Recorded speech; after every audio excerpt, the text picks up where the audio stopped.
ఆమ్ Aadmi Party chief Delhi CM Arvind Kejriwal కు మరో shock తగిలింది. ఢిల్లీ లిక్కర్ స్కామ్ కు సంబంధించిన కేసు విషయంలో ఎన్ఫోర్స్మెంట్ డైరెక్టరేట్ తాజాగా కోర్టును ఆశ్రయించింది. దీంతో ఈ కేసు విచారణపై ఆసక్తి నెలకొంది. కేజ్రీవాల్ పై విచారణ విషయంలో ఈడీ ఢిల్లీ కోర్టులో తాజాగా మరో పిటిషన్ దాఖలు చేసింది. ఢిల్లీ మద్యం పాలసీ కేసులో విచారణకు రావాలంటూ తాము పదే సమన్లు పంపినా వాటిని తిరస్కరిస్తున్న కేజ్రీవాల్ పై చర్య తీసుకోవాలని ఢిల్లీ కోర్టులో ఈడీ పిటిషన్ దాఖలు చేసింది. పలుమార్లు సమన్లు జారీ చేసినా ఆయన హాజరు కావడం లేదని పిటిషన్లో పేర్కొంది.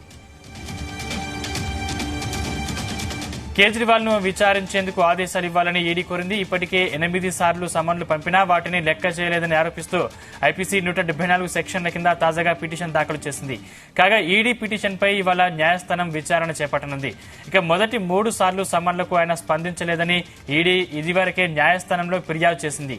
ఈ కేసు విచారణకు సంబంధించి మార్చి 12వ తేదీ తర్వాత తాను వర్చువల్ గా ఈడీ విచారణకు హాజరవుతానని కేజ్రీవాల్ ఇప్పటికే తెలిపారు.